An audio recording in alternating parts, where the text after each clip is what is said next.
I'm a little bit late to this party. I'm aware of that. But I'll give some thoughts anyway. And I imagine it's not even close to being a done discussion. But all the news with RFK Jr. and SSRIs, or mental health in general. Um, I think there's plenty of space to make a nice little 3-hour video on this. Lots of things to talk about. SSRIs in general, just breaking down what those are. Are they addictive? Are they not? Is there a crisis of some sort within their usage? And maybe slash, are they being abused in some way? Are psychiatrists fully qualified to talk about them, or should we be listening to pharmaceutical doctors, pharmacology doctors instead? And just overall, is one single person leading the Department of Health qualified to speak on all this? You could draw each of those out in very long videos. So I won't do that here, although I think some of those could be fun. I do think for the most part, though, looking at all that, is that people often don't realize how complicated these conversations are. Um, everyone's an expert, seemingly everything. And I'm not immune to this. I have opinions on things that I'm not horribly well educated on. But whenever we see very educated people debating each other, for instance, a health expert debating another health expert, well, what good does the common everyday person have at figuring something out if the experts can't even agree on something? So I think it's less to do with a correct opinion for a lot of people and more to do with access to certain things and freedoms. If certain drugs were taken away, people have opinions about that. But we have a history of doing that. Certain drugs being made illegal. The more common usage of cocaine and its journey into an illegal drug is one example. I don't think SSRIs are going that direction, but I do think our country does have a medication issue, which is not the same as a mental health crisis. I don't know that banning certain things is the right way to go. I think we ban things that we know are clearly harmful. And do SSRIs fit that? Doesn't seem like it. Clearly, harmful is not the same as abuse. I mean, we can abuse healthy things as well. So, a lot of this stuff that gets talked about in Congress and the Senate on the political level are hot button topics. And typically, when you're getting your information from, if you're watching CNN or Fox, MSNBC, what's the there's another right-leaning one. I'll play it even, too left-leaning, too right-leaning. Newsmax. Got it. And getting all your news from them, they're going to hit the talking points, not necessarily going to be factual. Or, in a lot of cases, these organizations, if they're not just lying, they're saying things that are factual but not the whole picture. So one example of that is someone says, well, that person killed a man, and that's what they report on. And it's like, oh, so-and-so killed a person, they're a bad person. And the other channel says, well, so-and-so defended themselves from an attempted murder. That's a different story, but they're both facts. Person one killed person two. Person one killed person two while defending their life from person two. So both are true, but they're not the whole picture. And this is why it can be really hard to watch the news and actually learn. So you just get information.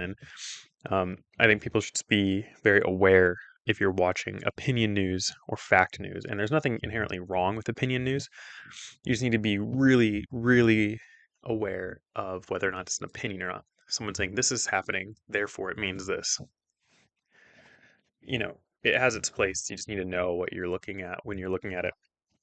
And these people taking government positions, a lot of them don't hold positions for a long time. Presidents are in and out relatively quick when you think about the country level change that often people are hoping for. Um, that's a relatively quick timeline. and a lot of their cabinet will change as well, versus people who keep getting reelected into other political offices. You can often see more direct results, in my opinion, from what I look at, of their impact. So, you put someone in and they want to get stuff moving fast, so it's all talking points. Um, the real question I think that's more important is, why are we dealing with a high need for medication? Is it because we understand mental health better and we understand medication better? Or is it because we're trying to take care of problems that we're creating? A good example is, people talk about the autism rates skyrocketing in the past couple decades. That, you hear people say, like, every other kid has autism nowadays. Okay, so a couple different ways to look at that would be, starting with the question of, why is autism on the rise? Is it because more kids are being diagnosed with it? Is it more kids are being born with it? Is it we understand it more? Is it because we changed the DSM in the last decade to make it a spectrum disorder, meaning you can be extremely high functioning and no one will ever know you're on the spectrum, but you technically are, so you're diagnosed? When we change diagnostic criteria, we change data. And we should change diagnostic criteria as we learn more about things, but it skews data. You could see a spike when diagnostic criteria changes, a spike up or down. People might say, well, this mental health issue dramatically went up. Well, that could be true, but if we change criteria from symptoms have to be present for 6 months down to 3 months, then something that might naturally go away within a 6-month time period now has a huge increase in diagnosis because we're only classifying it under a 3-month benchmark. So you see a spike. These are really important details, and oftentimes the news doesn't really care about that. They'll just report the thing that gets you to click on it. So, are there more kids with autism, or do we just understand it better? And this is the two parts of that, where people do say, yes, we see it more and we're supporting it more, and we can catch it earlier. And other people saying, well, it's vaccines, or it's additives in foods, or it's these things. And usually the truth is in the middle with a lot of that stuff. I think it's wise to look towards the middle. Or if you're staunchly this side, if you're sitting there saying, well, vaccines cause autism and that's the reason, then it would be useful for you to consider the other side as well and say, is it possible we just know how to diagnose it better? Anytime you find yourself on an extreme side, and extreme doesn't mean wrong. A lot of history is defined by people who had extreme viewpoints, and um, I think about a lot of scientific discoveries. The heliocentric theory of the galaxy, solar system, the sun's in the center, that was an extreme viewpoint. Just, it's not always bad to be extreme, but then you have extremes that get people killed all the time. So it's good to look at the other end, to try to put your extremist thought in check, see if there's validity. Yeah, I'm just going. Point being, when it comes to mental health, it's important to ask all the questions necessary, and I don't believe our political system does that. And to some extent, it can't. It just can't. I mean, I'm getting the verbiage wrong. Department of Health, Secretary of Health. Being in charge of health is absolutely insane. I don't know if you've ever watched a podcast where two people argue for 3 hours over intermittent fasting and if coffee counts during that.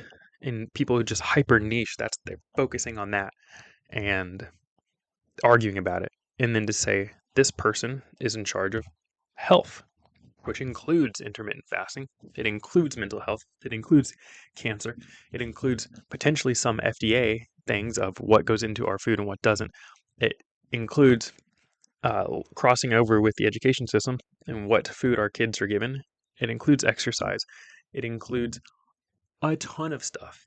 And to expect any one person to be an expert in that is delusional. It's not possible.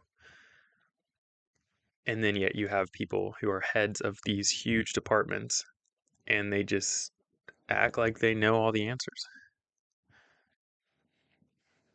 They can't know all the answers. And this is where we really have to rely on how how we do look at experts who are wrong. It's part of being an expert is you have to understand that what you know today, a portion of it will be wrong tomorrow, and you might be wrong in what you're saying right now. I accept a level of error when I say this statistic or this number that I possibly misremembered it a little bit. It happens, and you have to be okay with the level of error. You should aim to be relatively perfect at it because you don't want to misinform people. I'm sure on here I've even said something like 60% of people when it was 70 or it was 50, and it happens. But then also, just as time goes on, we learn more about things. Um, we don't use the old classification for uh, um, people with mental disabilities or that have developmental disabilities. It used to be words. Imbecile was on there, and like you can go. There's a book called Imbeciles, which goes into this and how we used to classify people who were just different, and some of them weren't. People who were very smart, words like imbecile or even retarded were used to describe them, and they weren't. They just weren't fitting into that system. So we do learn and adapt. So a level of error is expected when it comes to progress in education. So I do think it is good to delegate these things. No person leading a health department will know everything about health. It is good for them to have experts within them, within their system to rely on. So if I'm asked a question about exercise and that's not my expertise, I should ask the person that I'm using to delegate, hey, you're my intelligent person on exercise. Help me answer this question. You're my intelligent person on oncology. Help me answer this cancer question and bring that in. So for me, my expertise is mental health. Now, I've done a ton of personal development and self education around diet, nutrition, and exercise because it dramatically affects mental health. And I'm just personally interested in it. So, am I an expert in that? No, and I'm not trained in it, but I've done a ton of my own research for both personal and overlap into mental health. So, that's something I can speak more onto. But in a huge position of power, I would want to bring in as many delegates as I could to help with that. So, like I said, I'm sure I'll follow back up on this. I think the mental health aspects of the government system is something I don't want to be political necessarily on this channel, but more just addressing what these things are doing from an impact standpoint. And sometimes that might be more relaxed, sometimes it might be more direct. Um, it's less to me about political stance and more about my perspective of mental health and what I think is right or wrong. They don't really care if a Democrat or Republican is doing it. If it's wrong, it's wrong. If it's accurate, it's accurate. So that's more my stance on this. So yeah, like I said, I'll probably talk more about this, but that's about it for that topic. See ya.